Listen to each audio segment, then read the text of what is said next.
성도 여러분 반갑습니다. 한 주간의 마지막 날입니다. 내일은 거룩한 주일이죠.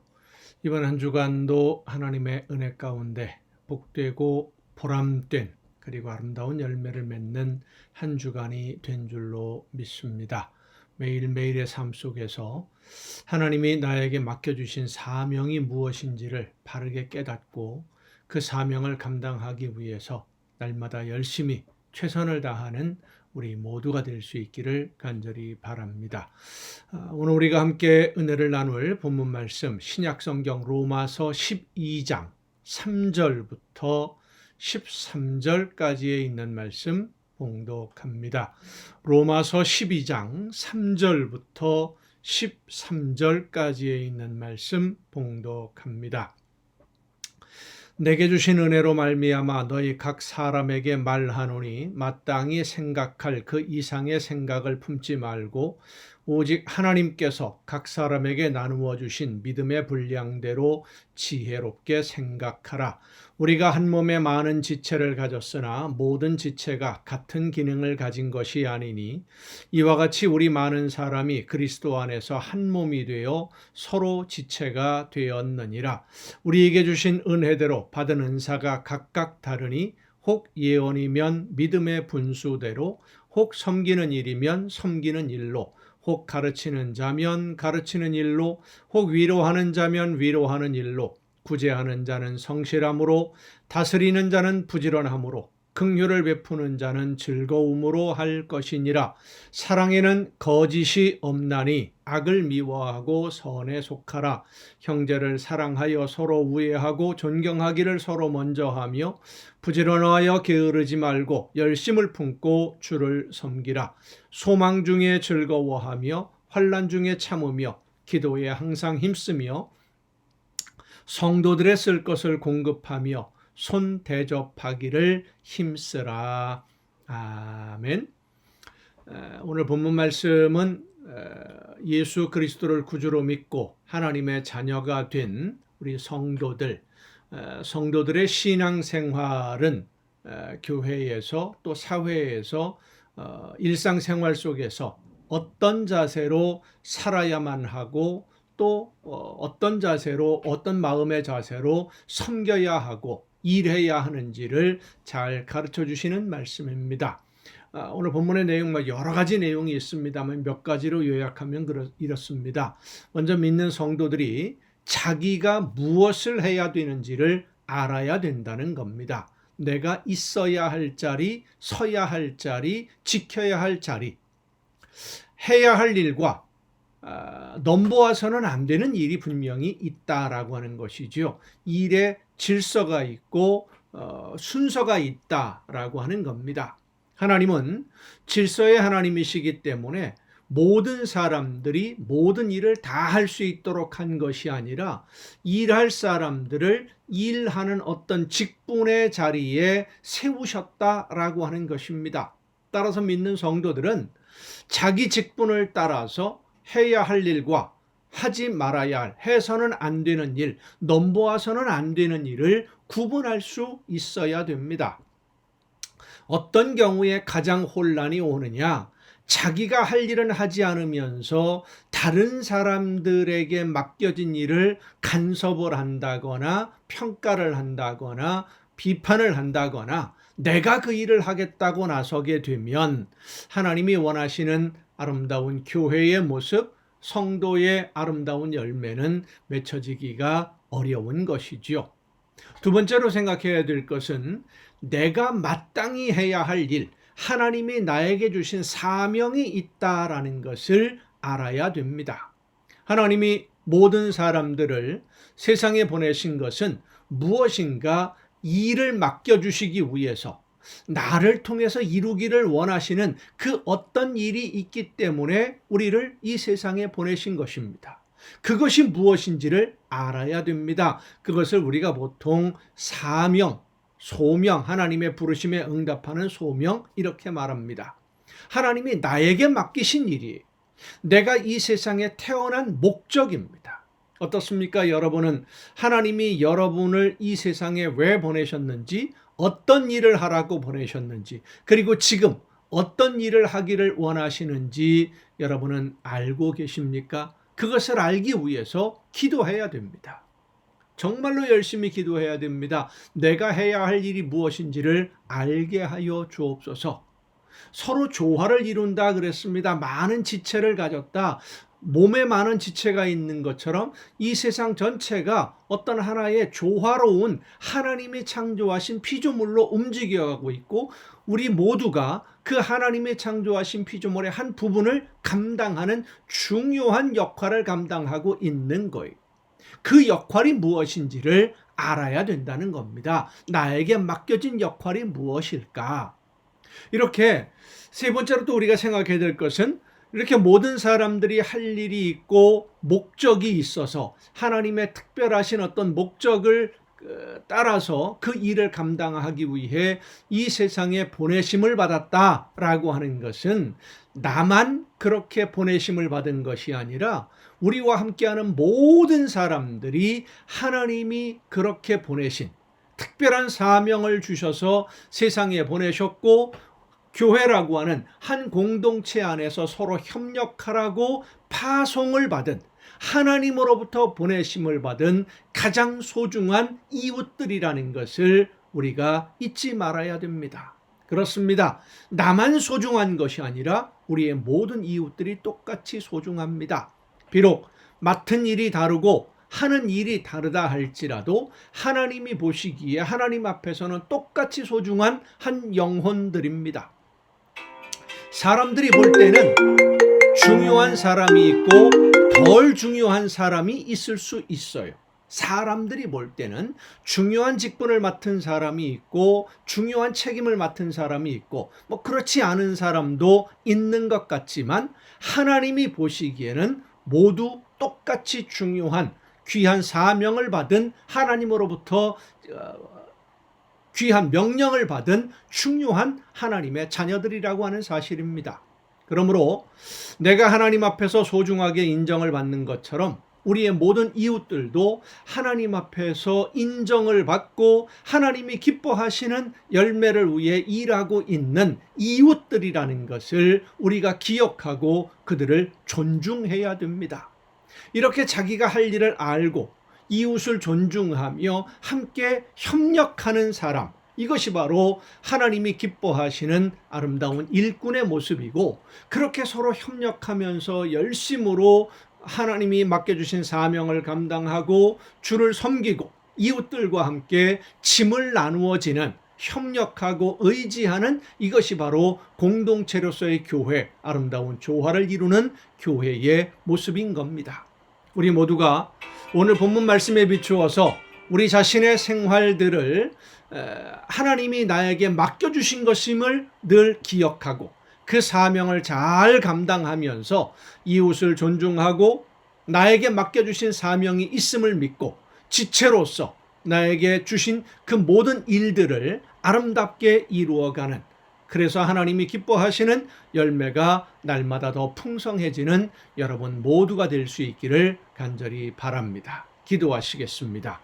오늘도 크신 사랑과 은혜로 연약한 저희들의 삶을 인도하시며 능력과 권능으로 붙드시고 역사하시는 아버지 하나님, 하나님이 기뻐하시는 뜻을 따라서 주님이 원하시는 대로 나에게 맡겨주신 사명 즐겁게 감당하며 하나님께 영광 돌리기에 부족함이 없는 우리 모두가 되게 하여 주시옵소서. 나에게 맡겨주신 일들, 하나님이 원하시는 일들, 그 사명을 감당하되 서로 협력하고 의지하고 존중하며 마음을 합하여 함께 하나님의 나라를 향해 걷는 우리 모두가 되게 하여 주시옵소서. 이 모든 말씀을 예수님의 이름으로 기도하옵나이다. 아멘. 자꾸 중간에 전화가 들어옵니다. 죄송합니다. 오늘 우리가 함께 통독할 하나님의 말씀 누가복음입니다. 누가복음 1장부터 함께 통독을 하겠습니다. 이 누가복음은 유대인이 아닌 헬라인들, 이방인들에게 예수님의 복음을 전하기 위해 쓰여진 복음서입니다. 저자로 알려진 이 누가는 사도 바울과 함께 활동했던 의사로 알려져 있습니다. 그리고 사도행전의 저자이기도 합니다. 이 누가복음에 보면 세례 요한의 태어남을 먼저 기록을 합니다. 메시아의 길을, 하나님이 약속한 그 구원자를 준비하는, 메시아의 길을 예비하는 선지자로 태어난 요한, 광야에서 하나님의 나라가 가까이 왔음을 선포함으로써 유대인들에게 하나님의 약속이 이루어지고 있음을 상기시켜주고, 그리고 하나님의 약속을 믿지 않고 의심하면서 때로는 불평하면서 원망하는 마음으로 현실의 이익을 위해 타협했던 백성들에게 회개를 촉구하는 것이 바로 세례 요한의 메시지의 중심이었던 것이죠. 누가복음 1장부터 함께 통독을 하시겠습니다. 우리 중에 이루어진 사실에 대하여 처음부터 목격자와 말씀의 일꾼된 자들이 전하여 준 그대로 내력을 전술하려고 붓을 든 사람이 많은지라. 그러니까 복음서라든지 뭐 여러 가지 서신들, 예수님에 관한 기록들이 많이 있었다는 거죠. 그 모든 일을 근원부터 자세히 미루어 살핀 나도 데오빌로 각하에게 차례대로 써보내는 것이 좋은 줄 알았노니 이는 각하가 알고 있는 바를 더 확실하게 하려 함이로라. 이 데오빌로라고 하는 사람, 누가복음과 사도행전의 수신, 편지를 받는 수신자라고 보통 이야기하는데, 어떤 이 데오빌로가 실제 인물이냐 아니냐라고 하는 뭐 여러 가지 학자들의 의견이 오고 가고 있습니다만은 각하라고 칭호를 붙인 것으로 보아서 아마도 이방인인데 유대인으로 개종한 사람이라고 하는 학자들도 있고, 뭐 로마의 여러 그 고위층 관리자, 그러니까 권력자라고 이야기하는 사람도 있습니다만은 그가 누구인지는 그렇게 중요한 내용은 아닌 것 같습니다. 단지 이 누가복음은 이방인들, 특히 로마의 영향을 받는 헬라인들에게 하나님의 말씀을, 예수님의 복음을 전하기 위해 쓰여진 책이다라고 하는 이 기본 성격을 우리가 잊지 말고 성경을, 이 누가복음을 읽어나가면 좋겠습니다. 유대왕 헤롯 때에 아비야 반열의 제사장 한 사람이 있었으니 이름은 사가랴요, 그의 아내는 아론의 자손이니 이름은 엘리사벳이라. 이 두 사람이 하나님 앞에 의인이니 주의 모든 계명과 규례대로 흠이 없이 행하더라. 엘리사벳이 잉태를 못하므로 그들에게 자식이 없고 두 사람의 나이가 많더라. 마침 사가랴가 그 반열의 차례대로 하나님 앞에서 제사장의 직무를 행할세 제사장의 전례를 따라 제비를 뽑아 주의 성전에 들어가 분향하고 모든 백성은 그 분향하는 시간에 밖에서 기도하더니 주의 사자가 그에게 나타나 향단 우편에 선지라. 사가랴가 보고 놀라며 무서워하니 천사가 그에게 이르되 사가랴여 무서워하지 말라. 너의 간구함이 들린지라. 네 아내 엘리사벳이 네게 아들을 낳아주리니 그 이름을 요한이라 하라. 너도 기뻐하고 즐거워할 것이요 많은 사람도 그의 태어남을 기뻐하리니 이는 그가 주 앞에 큰 자가 되며 포도주나 독한 술을 마시지 아니하며 모태로부터 성령의 충만함을 받아 이스라엘 자손을 주 곧 그들의 하나님께로 많이 돌아오게 하겠습니다. 그러니까 태어나면서부터 나실인으로 구별된 그런 사람이라는 겁니다.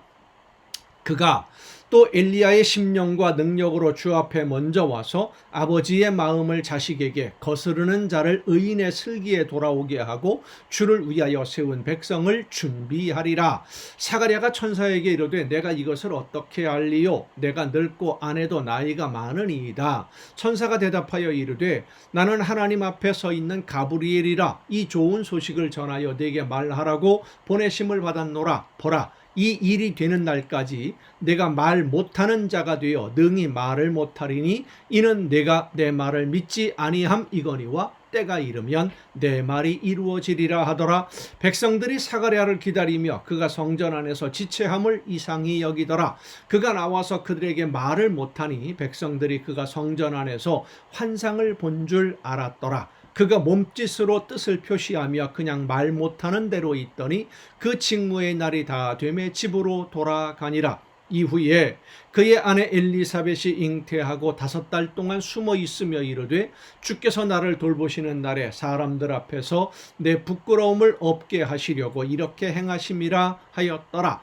여섯째 달에, 그러니까 사가랴에게 이런 그 천사가 나타난 지 여섯 달이 지난 후에라는 뜻이죠. 여섯째 달이 될 때, 여섯째 달에 천사 가브리엘이 하나님의 보내심을 받아 갈릴리 나사렛이란 동네에 가서 다윗의 자손 요셉이라 하는 사람과 약혼한 처녀에게 이르니 그 처녀의 이름은 마리아라. 그에게 들어가 이르되 은혜를 받은 자여 평안할지어다. 주께서 너와 함께 하시도다 하니 처녀가 그 말을 듣고 놀라 이런 인사가 어찌함인가 생각하매 천사가 이르되 마리아여 무서워하지 말라. 내가 하나님께 은혜를 입었느니라. 보라, 내가 잉태하여 아들을 낳으리니 그 이름을 예수라 하라.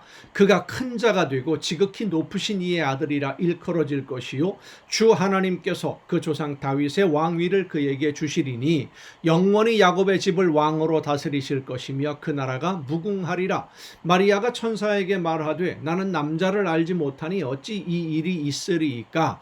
천사가 대답하여 이르되 성령이 내게 임하시고 지극히 높으신 이의 능력이 너를 덮으시리니 이러므로 나실 바 거룩한 이는 하나님의 아들이라 일컬어지리라. 보라, 내 친족 엘리사벳도 늙어서 아들을 배었느니라. 본래 임신하지 못한다고 알려진 이가 이미 6달이 되었나니 대저 하나님의 모든 말씀은 능하지 못하심이 없느니라. 마리아가 이르되 주의 여종이 오니 말씀대로 내게 이루어지이다 하며 천사가 떠나가니라.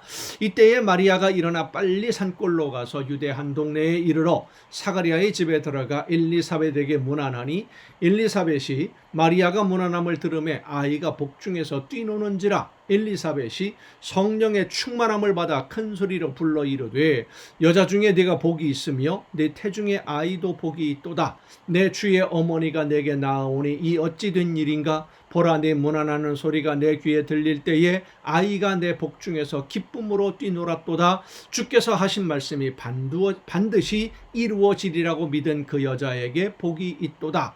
마리아가 이르되 내 영혼이 주를 찬양하며 내 마음이 하나님 내 구주를 기뻐하였음은 그의 여종의 비천함을 돌보셨습니다. 보라, 이제 후로는 만세에 나를 복이 있다 일컬으리로다. 능하신 이가 큰 일을 내게 행하셨으니 그 이름이 거룩하시며 긍휼하심이 두려워하는 자에게 대대로 이르는도다. 그의 팔로 힘을 보이사 마음의 생각이 교만한 자들을 흩으셨고 권세 있는 자를 그 위에서 내리치셨으며 비천한 자를 높이셨고 줄이는 자를 좋은 것으로 배불리셨으며 부자는 빈손으로 보내셨도다. 그 종 이스라엘을 도우사 긍휼히 여기시고 기억하시되 우리 조상에게 말씀하신 것과 같이 아브라함과 그 자손에게 영원히 하시리로다 하니라. 마리아가 6달쯤 함께 있다가 집으로 돌아가니라. 엘리사벳이 해산할 기한이 차서 아들을 낳으니 이웃과 친족이 주께서 그를 크게 긍휼히 여기심을 듣고 함께 즐거워하더라. 8일이 되매 아이를 할례하러 와서 그 아버지의 이름을 따라 사가랴라 하고자 하더니 그 어머니가 대답하여 이르되 아니라 요한이라 할 것이라 하매 그들이 이르되 내 친족 중에 네 이름으로 이름한 이가 없다 하고 그의 아버지께 몸짓하여 무엇으로 이름을 지으려 하는가 물으니 그가 서판을 달라 하여 그 이름을 요한이라 쓰매 다 놀랍게 여기더라. 이에 그 입이 열리고 혀가 풀리며 말을 하여 하나님을 찬송하니 그 근처에 사는 자가 다 두려워하고 이 모든 말이 온 유대 산골에 두루 퍼짐에 듣는 사람이 다 이 말을 마음에 두며 이르되 이 아이가 장차 어찌 될까 하니 이는 주의 손이 그와 함께 하심이러라.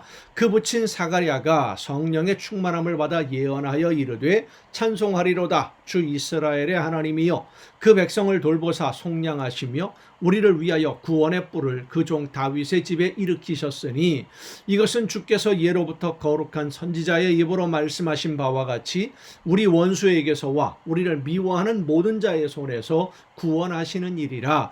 우리 조상을 긍휼히 여기시며 그 거룩한 언약을 기억하셨으니 곧 우리 조상 아브라함에게 하신 맹세라. 우리가 원수의 손에서 건지심을 받고 종신토록 주의 앞에서 성결과 의로 두려움이 없이 섬기게 하리라 하셨도다. 이 아이여 네가 지극히 높으신 이의 선지자라 일컬음을 받고 주 앞에 앞서 가서 그 길을 준비하여 주의 백성에게 그 죄 사함으로 말미암는 구원을 알게 하리니 이는 우리 하나님의 긍휼로 인함이라. 이로써 돋는 해가 위로부터 우리에게 임하여 어둠과 죽음의 그늘에 앉은 자에게 비치고 우리 발을 평강의 길로 인도하시리로다 하니라. 아이가 자라며 심령이 강하여지며 이스라엘에게 나타나는 날까지 빈 들에 있으니라.